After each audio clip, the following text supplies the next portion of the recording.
Hello friends, कैसे हैं आप सब। इस वीडियो में मैं बिहार दरोगा प्रीलिम्स 2025 के एग्ज़ाम के ऊपर बात करूंगा, क्योंकि आप सबका एग्ज़ाम बहुत नज़दीक आ रहा है। ज़्यादा दिन नहीं बचा हुआ है, बहुत ही कम टाइम बचा हुआ है। इसमें आपकी प्रिपरेशन भी बहुत अच्छी चल रही होगी। आप अपने जो आपका गोल है उसको पूरा करने के लिए जी जान मेहनत कर रहे होंगे, अपने सिलेबस को कंप्लीट कर रहे होंगे, टाइम टू टाइम रिवाइज कर रहे होंगे और सेट प्रैक्टिस लगा रहे होंगे। लेकिन इस बीच में आप लोगों को एक कन्फ्यूज़न भी लग रहा होगा, डर भी हो रहा होगा कि क्या आपका सिलेक्शन होगा या नहीं। तो इसी को लेकर के इसी सब इम्पोर्टेंट पॉइंट्स पे मैं इस वीडियो में चर्चा करने वाला हूँ। आपको कैसे फोकस करना है, पढ़ाई पे कैसे फोकस करना है, आपको अंदर की जो कन्फ्यूज़न है उस सब को दूर करते एक एनर्जी बूस्टर के रूप में यहाँ पर मैं इस वीडियो में चर्चा करने वाला हूँ, ताकि आप लोग अपने जो एनर्जी आपका है उसको मेंटेन रखें एग्ज़ाम तक और अच्छे से फोकस करके पढ़ाई करें और अपना सिलेक्शन के लिए एक पहला स्टेप क्लियर कर सकें। तो आइए स्टार्ट करते हैं।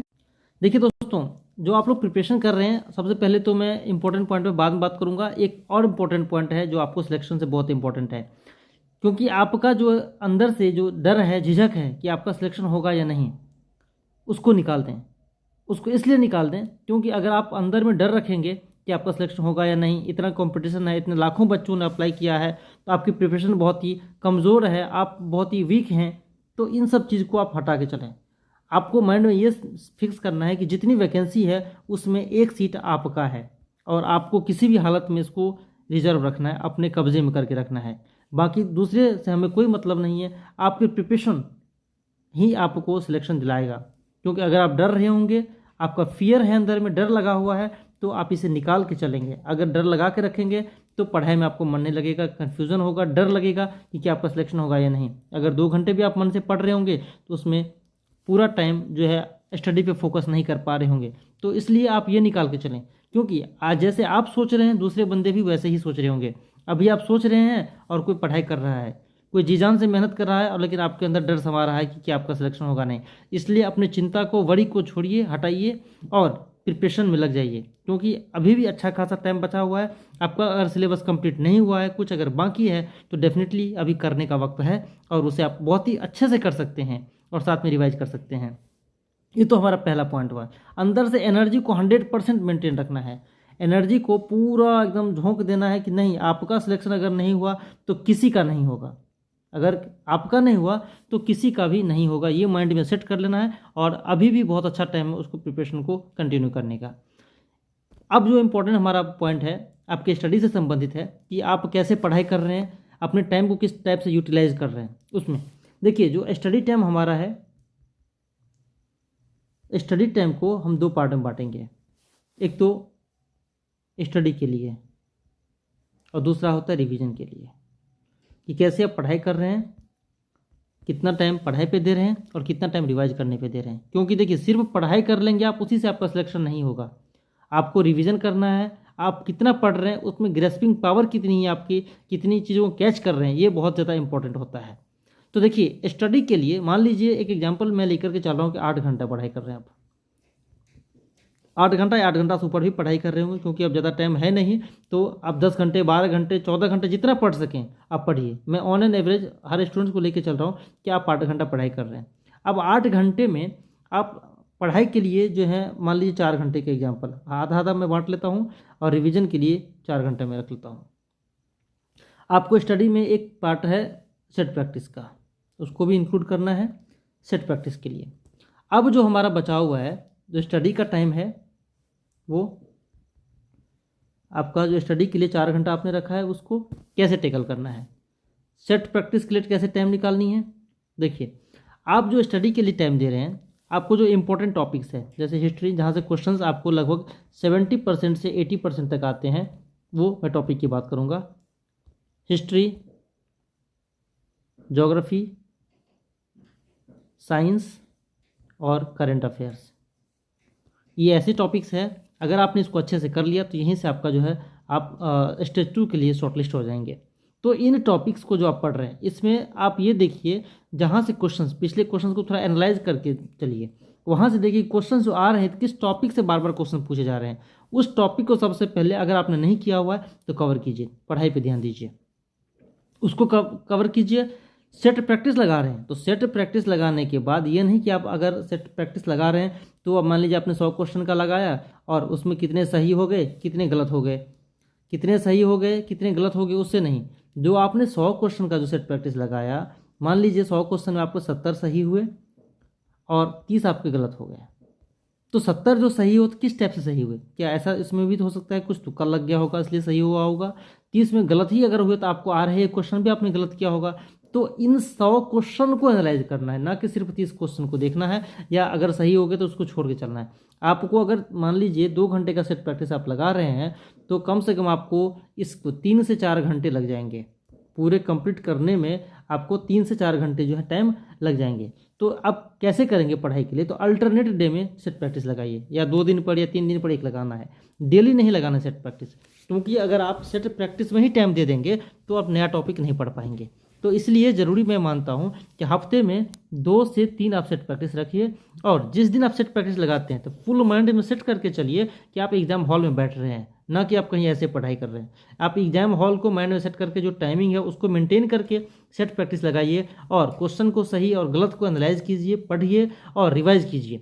जो सेट प्रैक्टिस आपने लगाया है उसके सॉल्यूशन को देखिए, उस सॉल्यूशन को अंडरलाइन कीजिए, क्योंकि जो टॉपिक्स होते हैं वो रिपीट करते हैं। आपके एग्जाम्स में भी जो आते हैं क्वेश्चन, कोई नई आकाश से नहीं टपक जाता है, वही टॉपिक रहता है।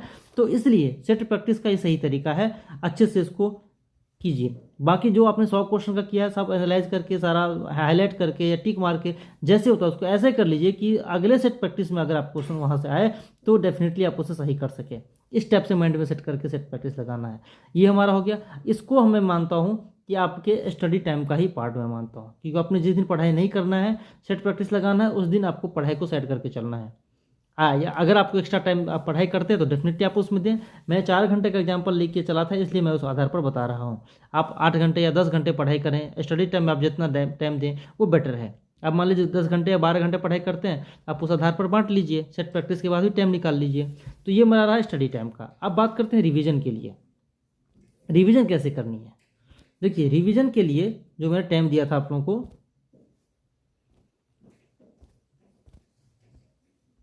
4 घंटे का,